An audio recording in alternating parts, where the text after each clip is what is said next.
welcome to the first edition of Clearing the Backlog, World and Economica Episode 1. So, is it working?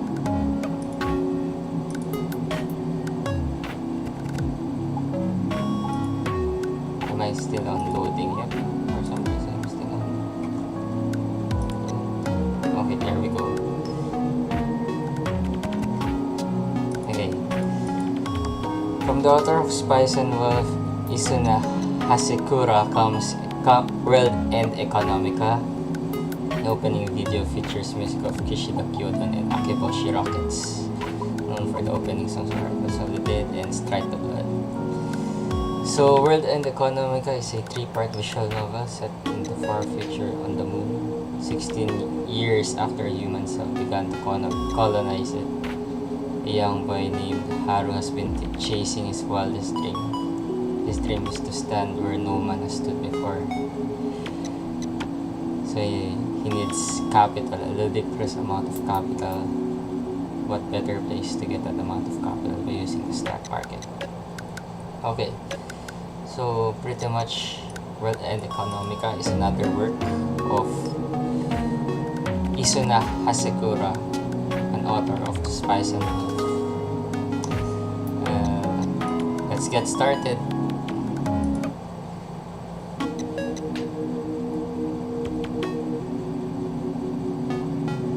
In the past, people really believed that there was a doorway to an alternate world on the dark side of the moon. This dark side could not be seen from Earth, and it was what a few decades ago that images were successfully taken of it. As Earth has been visited, mapped, and divested of all its mysteries and secrets, it was made painfully clear that there were no rabbits on the moon, no traces of aliens, and certainly no pieces of portals, alternate worlds. This was perhaps why the journey of this dark side of the moon through the vastness of space was so fascinating for me when my parents took me there as a kid. Mankind had never set foot upon any of the glittering stars that were arrayed before me. When I realized that, I felt a desire to leave my footprints where no one had gone before. It wasn't until after I learned more about the world that it dawned on me what a foolhardy dream that was. Regardless, it was something that shook me to the core so much I nearly wet my pants. Afterwards, everything before me became a stepping stone in my mind towards my dream of setting foot where no one had gone before. I had no time to waste. If I didn't act now, then someone else would leave their footprints in there first. I mean, Neil Armstrong already did. Faster, much faster. Population continued to grow and time ruthlessly slipped away. Only a handful could be the vanguard of it all. Not a day went by where I didn't ponder what I could see. It would be a new frontier where familiar faces, customs, and the past would not exist.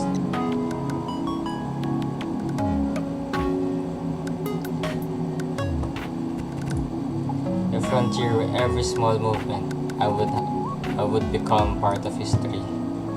The footprints of the first humans on the moon could still be found preserved in the Sea of Tranquility Memorial Hall. Those footprints told uncountable tales. All pretty much they referenced the first landing of the human by Neil Armstrong and two other, forgot their names. Footprints left in the sand, measuring just shy of 30 inches. Even so, they were amazing footprints that sent shivers down my spine.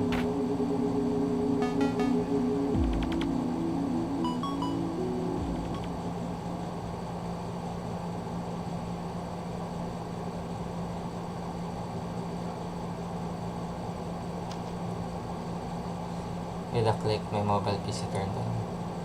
I woke to the whirring of the hard drive. Since I had fallen asleep, curled up in my chair while clutching my PC, it was difficult to get my body to move. My body felt so stiff, I was sure that a careless motion would break something. Even so, I rather enjoyed the sensation of slowly stretching out my limbs from this cramped position after waking up. It made me feel alive and truly let know that I was awake. I willed my arms to move, then my legs. Wait, I probably need to check something first.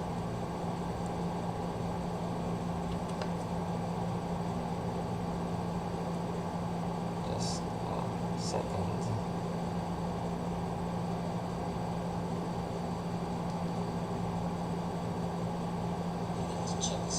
Okay.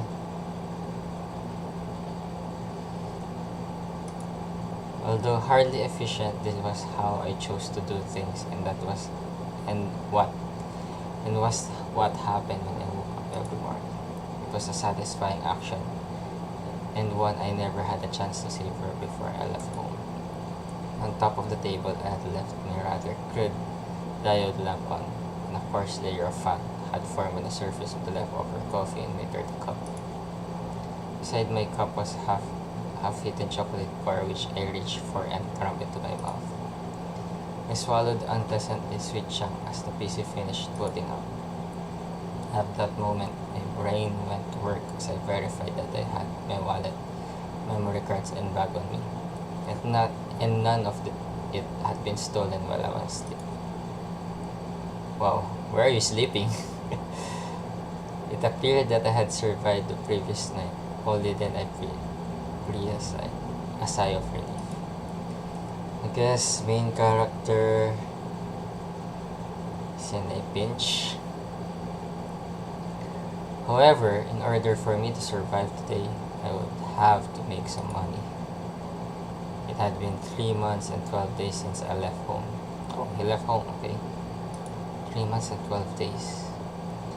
Telling myself that I wasn't just some well-to-do kid pretending to be a ruffian, I flipped open the organic display.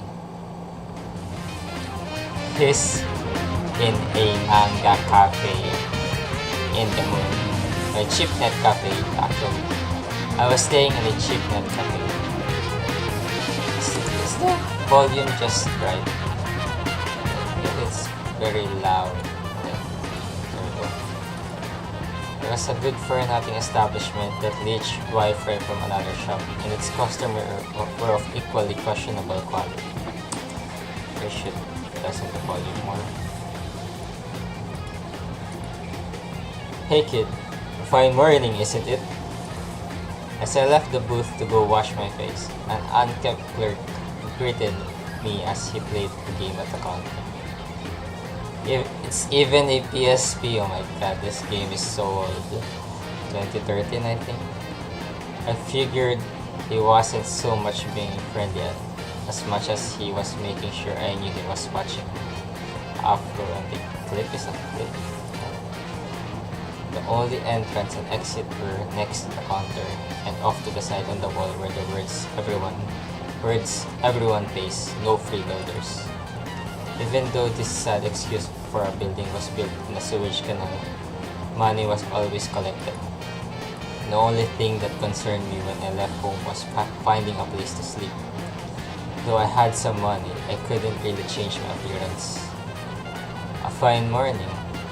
I'm not fond of your sarcasm, Earth Dog. The clerk's face twisted into a smile at my retort. You're always staying at a cheap manga cafe and you say things like that. Okay. Oh, it is unfortunate to not know what a real morning looks like since the weather here is just a computer program. He said that lightly as he returned his gaze to his game. He seemed to be from Earth, though I wondered if he came to the moon as unskilled labor, got fired, and ended up here as an outcast of some sort. I guess everyone's hiding hard on the moon. Why don't you head on back to Earth then? At my words, he turned briefly to glance at me and laughed sarcastically. Things are a bit better here than down there anyhow. That's how he responded. Moon scum. Without responding, I went to the washroom. Wow. Okay. My name's Yoshiharu Kawaura. Yoshiharu Kawaura. I was born and raised in this lunar city, so I was genuine moon scum. I returned to my booth, entered my password, and booted up the tool application on my computer. A welcome screen, whose only good point was its friendliness, was followed by a merciless, desolate landscape, much akin to the surface of the moon. Countless lines of worlds flickered on the screen. I imagine it's the kind of effect you'd get if you took a picture of the undeveloped part of the moon's surface with a low-res camera. The screen showed a session of the Lunar Stock Exchange. That's the kind of place where the moon scum like me can make a living. I'll get rich without needing to break a sweat. I didn't have enough time to earn an honest living. I took a deep breath and went about business. Okay, I guess that's me. Yoshi. Forgot his name. I'm so bad at this. My memory has been crappy. Anyway, downward revision. The first fiscal quarter of CK Bio. Possibility of investigation into Emerald Industries over suspicion of collusion. Regarding inflation, the board of directors of the Lunar Central Bank. With one eye of that string of news, I focused on managing 220 stocks, picking up those with large price fluctuations. For instance, if one stock had moved 10% on the previous day and another had moved 1%, there was probably a high chance that the stock that moved 10% could move by 1% today. True. That is true. I've been reading on stocks as of late. It's really hard to understand. Okay, moving on. I would trade it on that notion alone.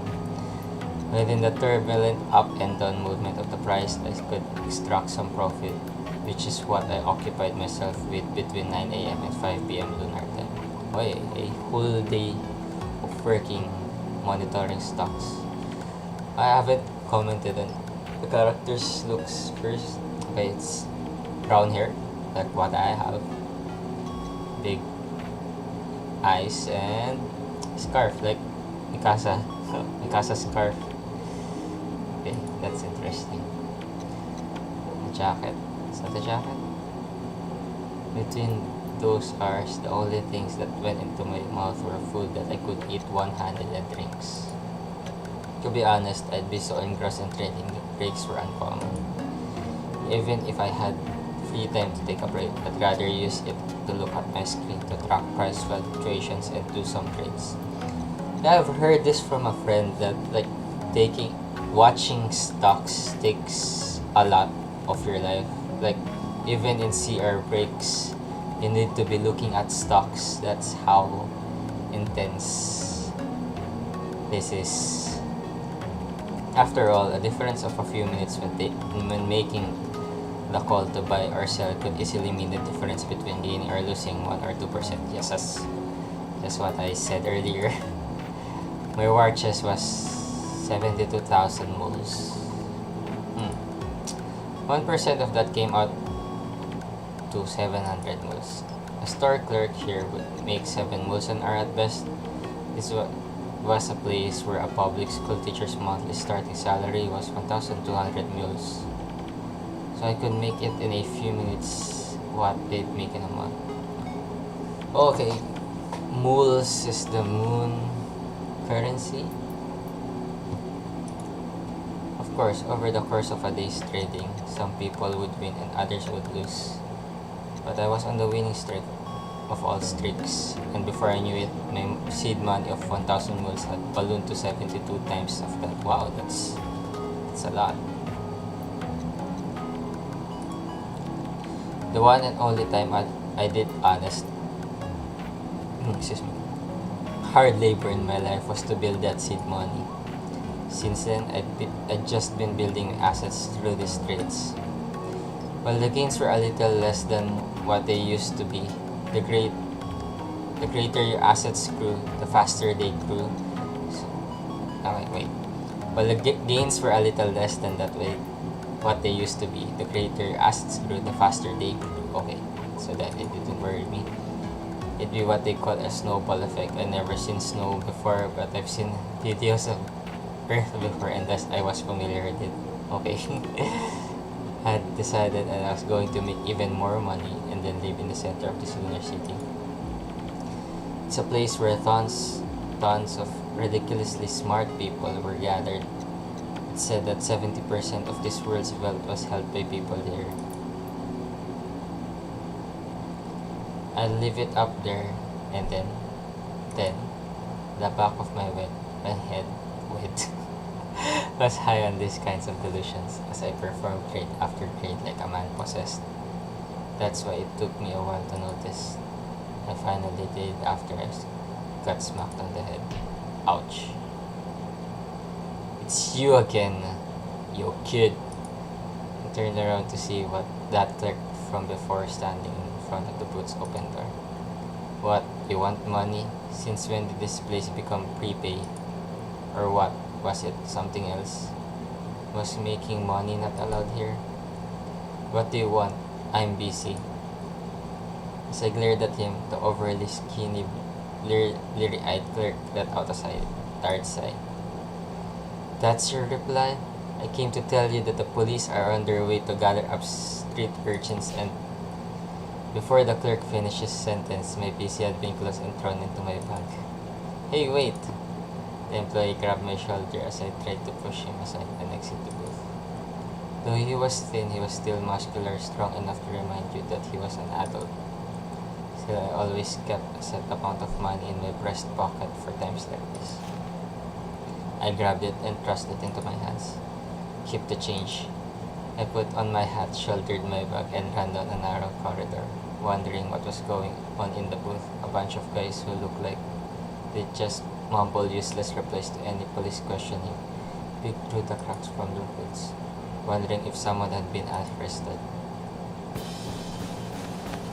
Okay. I guess it's not allowed. Yeah, police would try to look for you. The MC's wanted, pretty much. After sliding past the 30 counter, I made it to the store's even filthier exit. The chipped away paint and rust made the already cramped building feel even more claustrophobic. I ran straight down the hallway towards the open air. There were stairs if I turned left at the end of the hall, but I've never had any plans to use them in the first place. Without a moment's hesitation, I kicked off the floor, jumping as high as I could, passing over the concrete wall. My body flew out over the street. Because the cafe was on the 5th floor of the building, there was some type of a view below me. I jumped towards the wall of the building opposite me and then kicked off from that wall, aiming back towards the wall of the first building. Once the sole of my foot hit the pipe on the wall, I jumped straight up with all of my strength and resolve. Human chins had been fine-tuned for living on Earth over a million of years. So with some weight training, anyone could perform feats like this on the moon, where the gravity was lower. What you couldn't do was to allow yourself to miss your daily training. Jumping from wall to wall, I quickly reached the 14th floor of the building next door. Wow, okay, that was pretty fast. Well, he did some training. I guess my heart rate did go up a bit. I glanced down to see a pair of blue uniformed policemen, looking bored as they tapped their buttons on their shoulders and climbed the stairs. It seemed that clerk wasn't playing a prank on me when he gave me that tip. I already paid my thanks to him when I handed him that money, though by now he should probably have used the change from it to kick back with a store-bought beer. For a moment, I opened up my bag in the hallway and flipped open my PC screen. I ran off in the middle of a trade, so my position hasn't changed. I should be able to get at least a weak wireless connection out here. Even in the moon, there's weak wireless connection. I mean, it's to be expected. It's not perfect. No technology is perfect. If I were lucky, prices would have risen and I'd be home free, usually at times like this. Trading stocks on the run. figures. After hanging my head in disappointment, I closed out my losing positions and called it a day.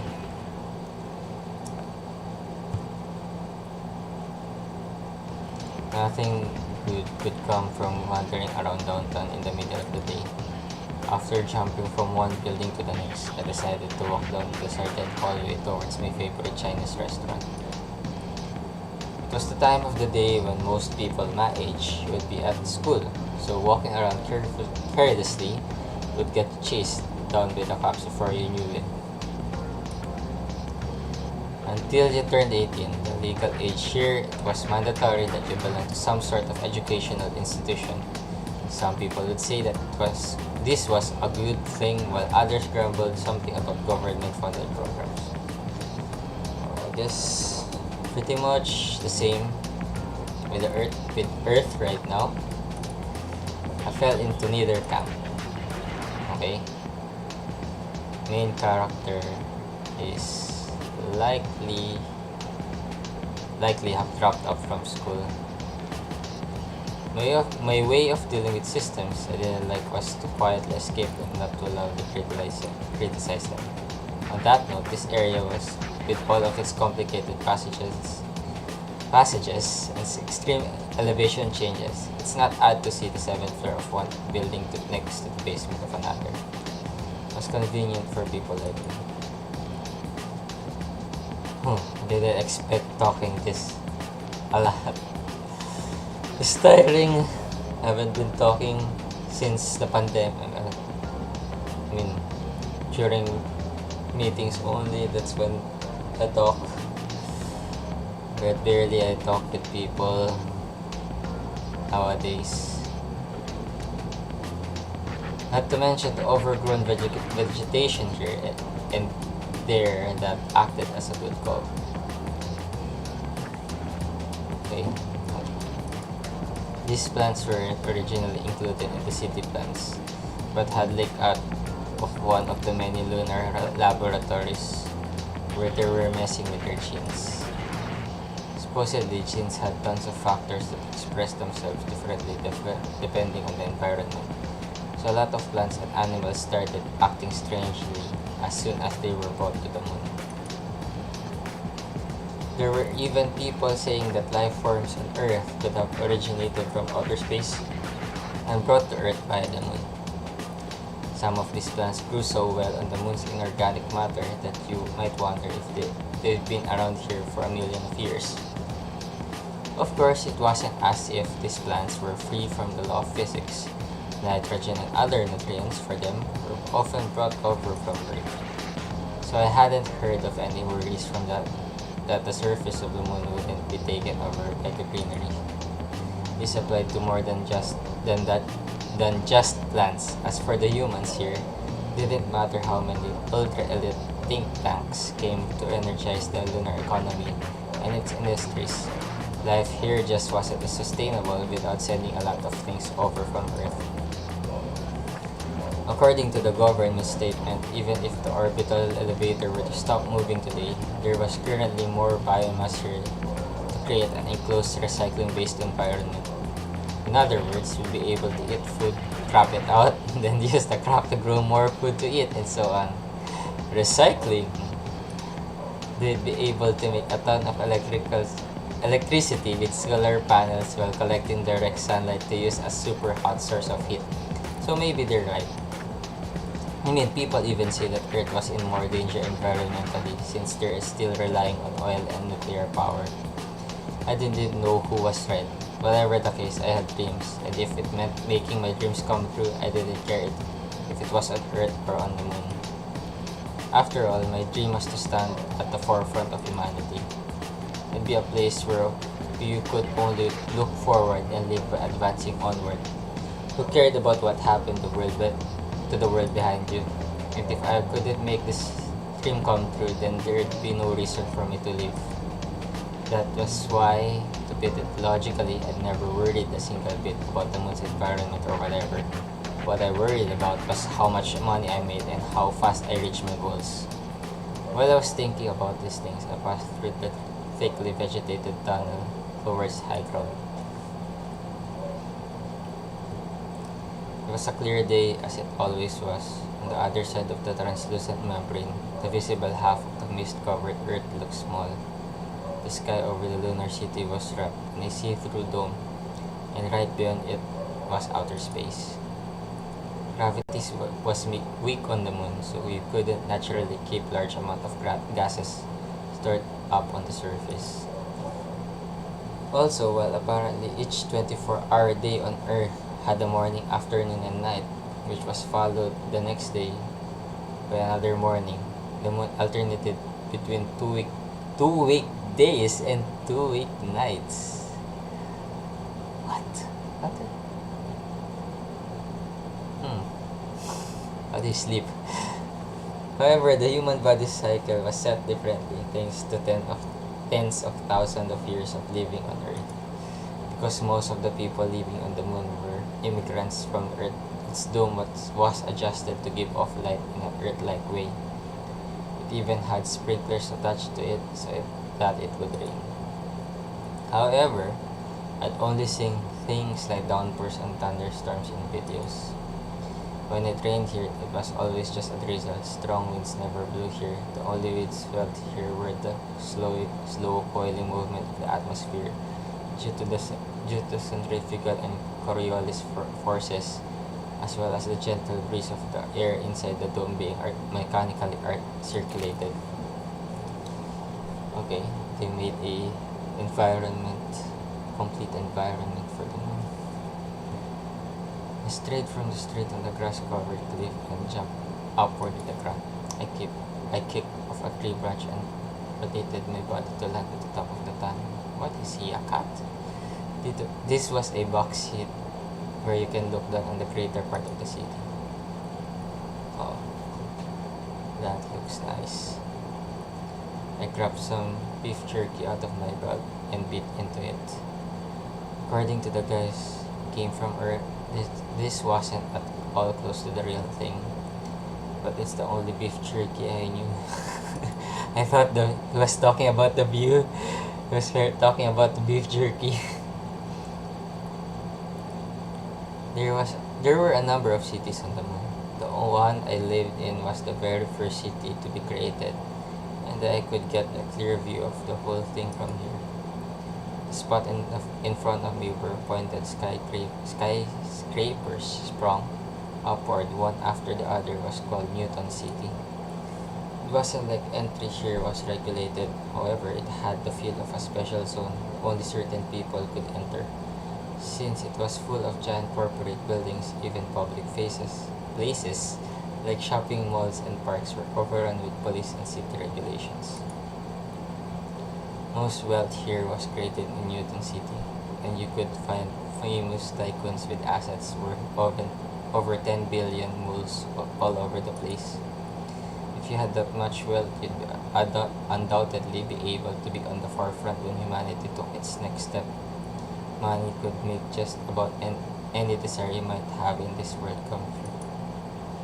Still the same. In this world, money ruled all, even on Earth and even on the moon.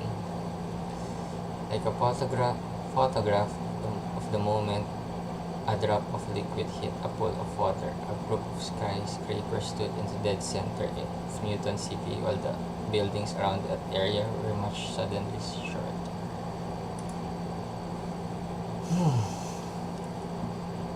The area was where middle-class people who worked in Newton City lived in was called Green City, or the White Belt. It was a place full of people who loved words like high society and refinement, the kind of people who claimed to care about grace and harmony but were really full of nothing but pride and obsessions with upward mobility. Whenever I went there, I felt sick seeing the sterilized rows of small, nicely manicured lawns and white-walled buildings. There wasn't a single piece of garbage on the streets, and the only plants around were domesticated trees on the roadside. After that, the buildings in the area around Green City got taller again, but it was a complete jumble. Their power lines dangled messily onto the streets, and vulgar neon signs lit the area, painting the whole place with a feel of squalor. I guess there's also a red light district. Should get some water in a bit. Be right back.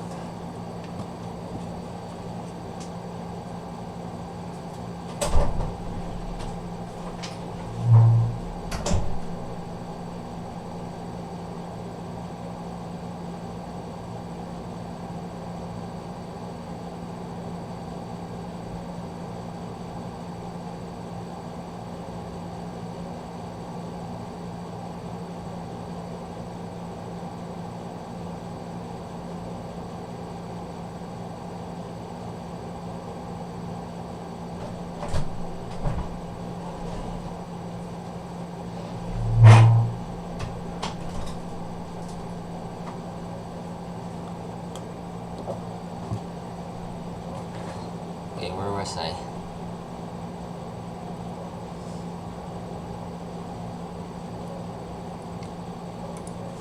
The area was called the outer sections, and while technically they've all been numbered 1 to 8, there was no real point. You considered Newton City, the center of everything. The north was full of factories. Here you could find silicon dioxide dissolution factories, fertilizer synthesis factories, automated plantations, and so on. On the east side was the village where I lived. That area was notorious for its hard-nosed residents. You could also find settlements of old-timers whom you might call artisans in the area, each made for a countless number of smaller workshops. Most people didn't have the luxury of being able to do something like transport wood and furniture by orbital elevator, and land was expensive on the moon, so the houses of Green City were small. As a result, handmade furniture created with the size and shape of your house in mind was far more popular than ready-made furniture. Was told that my parents were aiming to live together with plans brought from Earth in exchange for making furniture out of wood. Even though factories existed that used the best scientific advances to maximize harvested rates as much as physically possible, they still grew plants by hand for some reason. These have their customers, but I didn't see a single enjoyable thing about being covered in dirt. It just made me wonder why they even came to the moon in the first place. This wasn't a place for stuff like that. The moon was supposed to be a place where you directed your gaze to the top of the inorganic buildings that line Newton City. And if I shifted my eyes to the left, I saw an area haunted by those who couldn't keep up in the struggle. Here, when buildings started rusting, no one would bother to repaint them. It had been nicknamed the Red Valley. The reason it was called a valley was because when Newton City was originally built on a flat crater floor, all the low-income earners made the Rocky Mountains surrounding the city their home. And by Rocky Mountains, I don't quite mean something like the harsh mountainous environments you might find on Earth. It's actually close to what we call highlands. Wow, there's a lot of explanation, but then again, this is the moon, needs to be explained. I'm amazed by the details on how they describe this game.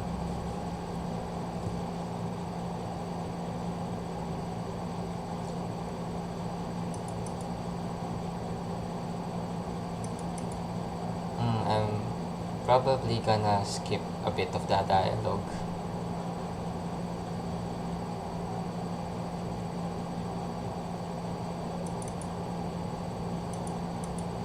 I'll probably try reading for a bit, quiet for a bit, to rest my mouth, because it's the description.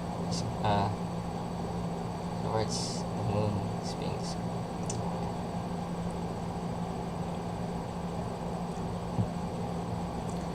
While it was true that the people living there could be called outcasts and failures, the place was irresponsible in a good way, and that put me at ease. Of course, I had no intentions of becoming the 20% that lived there.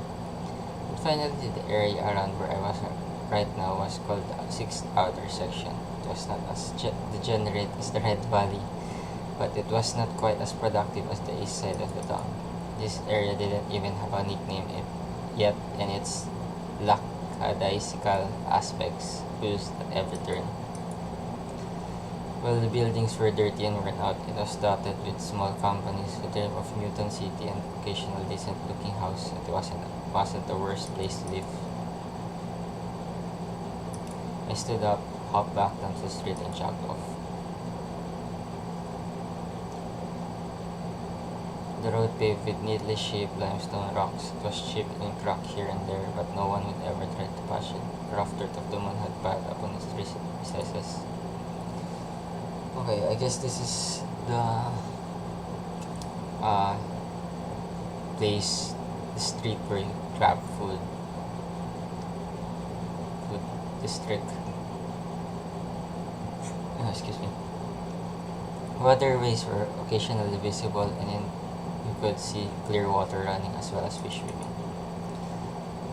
While hydrogen was available on the moon, there was no water. So once hydrogen had been synthesized into water, it was made sure that every drop remained circulating within the dome.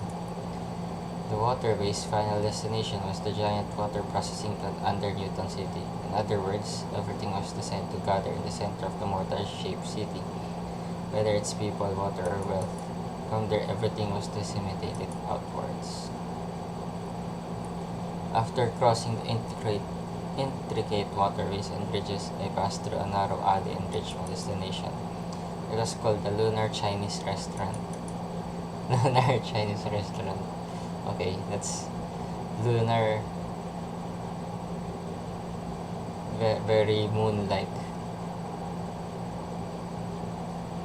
It's run by a Chinese couple with a strong spirit of enterprise who migrated to the moon. I could sit down here from early afternoon to weather, and they couldn't say a word. However, the elderly wife's health had been fading recently, and the woman who sometimes worked at the restaurant in their place was a bit of a pain. While I prayed that she didn't be there today, it was in vain, especially on unlucky days, already full of policemen and stock losses. Is this Sakura?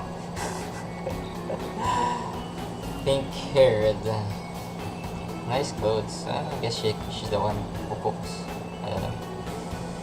As I opened the frosted glass door, the woman watching the television near the ceiling with her head resting, her arms propped up on the counter, lowered her glance listlessly. While I was overcome with the urge to just shut the door and go to another store, the woman raised her voice before I got the chance. Table for one. It's a waitress. Okay. The kitchen was run by the silent, stubborn, elderly husband of the family, so he didn't show any signs of affection. Of course, no reply came from the kitchen. Even so, it was too late to leave, so I entered the store with a heavy gate and set up camp in a corner ship. While mountains of hydrocarbons set at the moon's poles, they still couldn't be used for luxuries such as making plastic. As a result, most of the store's equipment was made from either wood or iron. Both could be gathered on the moon, and were easily decomposable by microbes when thrown away.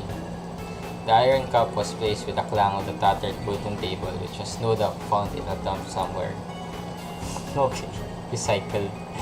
The woman beaming then poured me water from high up. The water seemed like it would splash out, and it all stayed in the now perfectly filled cup. He showed up, delinquent Yoshiharu. Crab omelette over fried rice. I made my order bluntly without a proper reply. The woman was about 20 years old and had bright, silky hair. She has been working here for a while and seemed to know a lot of the customers. She probably lived in the area. One crab fried! The woman yelled cheerfully towards the kitchen, then off all the things she could have done. She sat down across from me. Oh. Except her body was off to the side and her vision was fixed on the TV. She seemed interested in some plot point in the drama she was watching. I heard the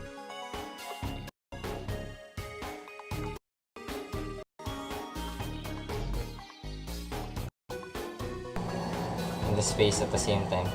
A beautiful actress from around here's accompanying him.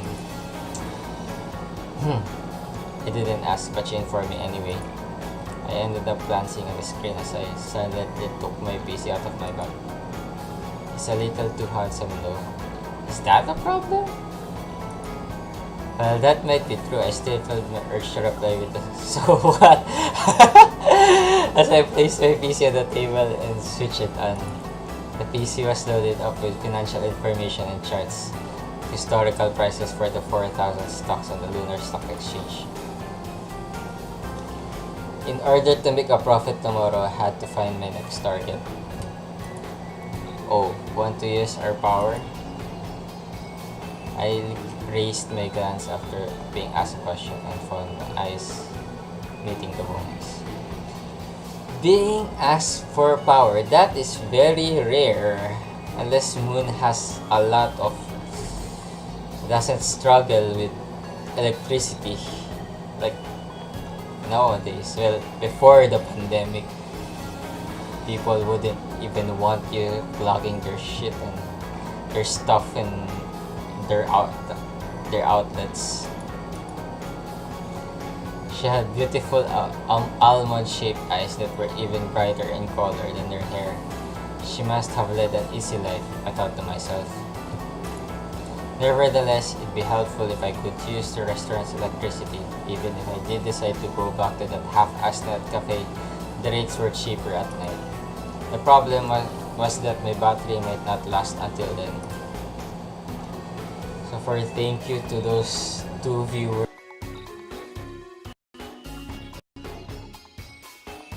I silently took my adapter and plugged it into the cord, but the woman still seated had lazily tracked my way with her foot.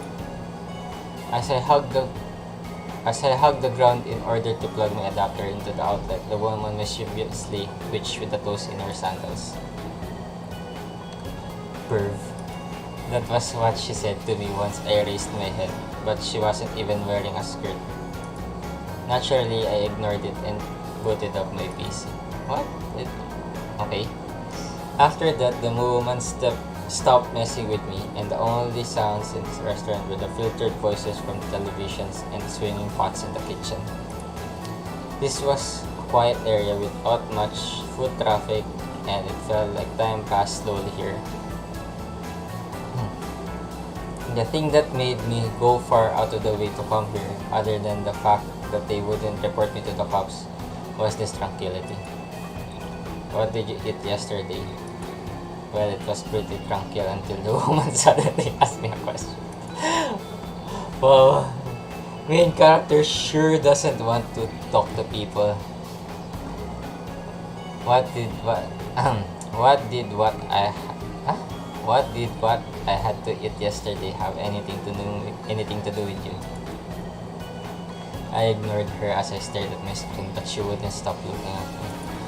Her face, visible from the corner of my eye, didn't make it look like she was particularly interested in the question, but she wouldn't turn away. Defeated, I raised my glance, and at the moment she grinned. Pasta, I answered, then turned back to my screen. I updated my data when I was in the cafe, so I searched for any corporate news that might affect the stock market in the next few days. From where? As it clicked my tongue, the woman's smile was, as expected, disappeared. She didn't get mad or stand up though. That doesn't suit you, you know. What do you mean? She said this so seriously that instead of getting mad, I ended up blushing. She's treating me like a complete child.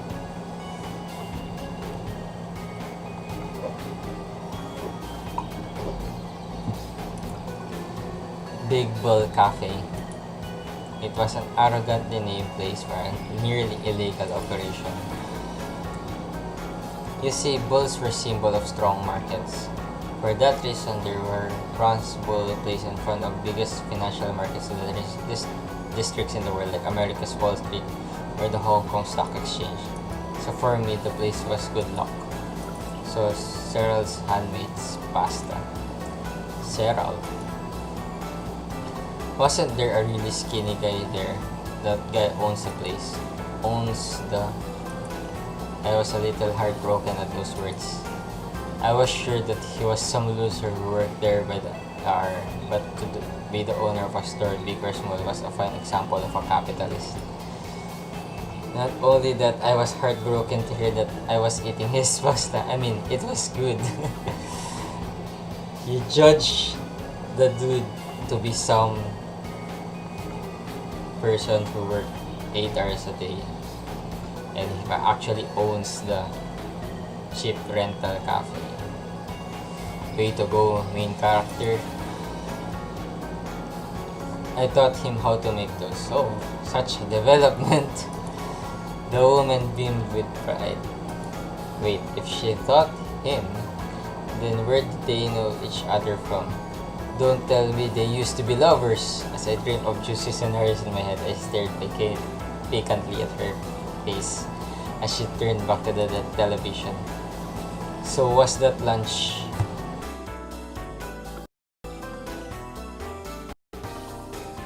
Or dinner? I didn't have the slightest idea as to why she was asking all of these details. It was probably because of some stupid made-for-woman horoscope that she watched every day. I bet it was something that if you ask a boy you meet today what and where he ate for each meal yesterday, your lucky color is yellow and your lucky word is optimism. What the hell is MC even reading? Dinner. What about lunch? Tea. I said to click out my tongue. But after being told straight-faced that it didn't suit me, I ended up holding back. The woman might have noticed this fact because she was grinning slightly. I answered her after telling her in my mind to shut up. I didn't eat it. Really? This time, I didn't keep myself from clicking my tongue or getting angry, for that matter. Why she wanted to know these things in such detail completely baffled me. You know, just small talk, dude. Let's talk to people. And why do you care? Right as I turned her question around on her, a plate of fried rice hit the counter with a thud. The woman stood up and brought the plate over. Then right as I thought that she was going to place it on the table, she kept the plate in her hand and looked down at me. You really didn't eat anything for lunch? Oh my god, so persistent. As if to show her that I was trying my hardest not to click my tongue, I started to scrape my upper lip with my teeth. No, I didn't. I don't eat lunch on weekdays. What? What about today? Today's an exception, since I was driven out of the cafe at a weird time. So what? Anyways, give me my food and that you're just holding there. Eating a proper lunch was something special to me since I usually only did it on Sundays when the Lunar Stock Exchange was closed. Eating lunch on the weekdays was rare. How do you even survive like that? If only dinner. That's pretty hard. Even though he's already making money, but it's still hard. Anyway, as I glared at the woman, she heaved a small sigh and placed the plate on the table, completing the upper two. The smell of the sweet and sour sauce whetted my appetite. My interest that shifted from the now strangely annoying woman's question to the food in front of me. You need to eat 3 real meals a day. I mean, if I'm not on the run, probably. The woman talked to me while standing and staring at me, digging into the fried rice. And eat a little more neatly. Mind your own business. I muttered mentally as I piled a mountain of fried rice and crab omelette on my spoon and shoved it all my mouth. The woman sighed and then returned listlessly to her counter side chair. What a cryptic, stupid woman. I focused on my food, stuffing my stomach with such vigor that I barely had no time to even sigh.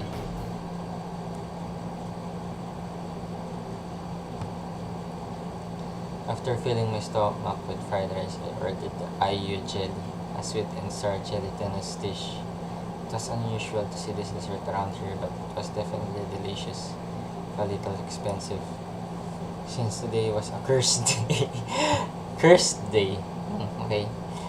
Monday, Tuesday, Wednesday, Thursday, Saturday, Friday, Saturday, Sunday, cursed day. Lol. I thought that it might be just exercising I needed. You've got the money, right? Of course. Why would I eat if I don't have money?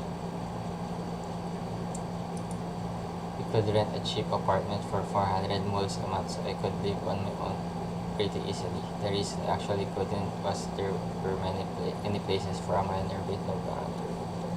That's why he's on a run. This reminds me of weathering with you. I heard that on Earth, people in my situation were sometimes able to make it happen. Unfortunately, lunar cities were only accessible by orbital elevator, and so everyone's identity was known. If I went to rent a house, they'd immediately run my fingerprint and an iris scan, and then contact my parents. Unless you're an extraterrestrial, if you're on the moon, they know who you are and where you came from. Have I ever stiffed you?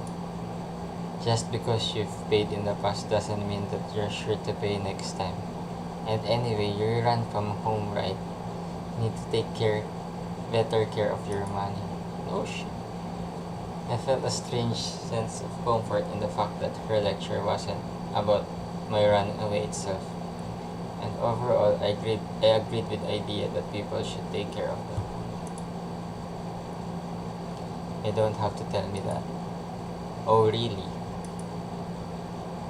The woman shrugged and carried the ayu jelly from the counter where it had just appeared. It was hard to argue with her since I was in fact wasting money here. But I was confident that I had more money than anyone else my age. What's more, I'd never gone on a wild spending spree before. This is an attack. The magic of compound interest made the world go round. If 1 mil today turned into 10 in a year, then 3 years after then, it'd be 10,000. Compare that to what my dad would make in his entire life, earning roughly the same amount every month from sweating in the fields to grow vegetables. In 5 years, there'd be no way I'd be eating in a lame restaurant like this. The woman might be the woman might be making fun of me, but I'll bet I'd eventually be wearing a stylish suit and living in a high-rise apartment in Newton City. And of course, I was not going to stop there. Need to drink more water.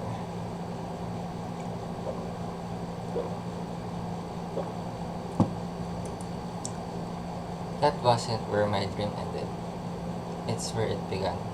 If you're some rich actor, you might be able to bask in space on the opposite side of the moon with some beautiful woman by your side. But if you were one of the wealthiest here in this lunar city, you could even go further. You could make all the emotions and desire you feel when you look at space come true. I ate the sweet and sour clump of ayu jelly, and as I look at my screen to choose the tree that would grow me money, and I was immersed in a familiar daydream. This place was the forefront of humanity, a golden city of wealth and prosperity. I would run through the city's gates. I'd outwit the geniuses and prejudice of earth to make my place there at last. I silently got myself worked up during this quiet early afternoon in a Chinese restaurant. I moved my touch mouse back and forth, and just as I got up the display for the promenade even on the moon, Investment Bank EJ Rothberg customers entered the store.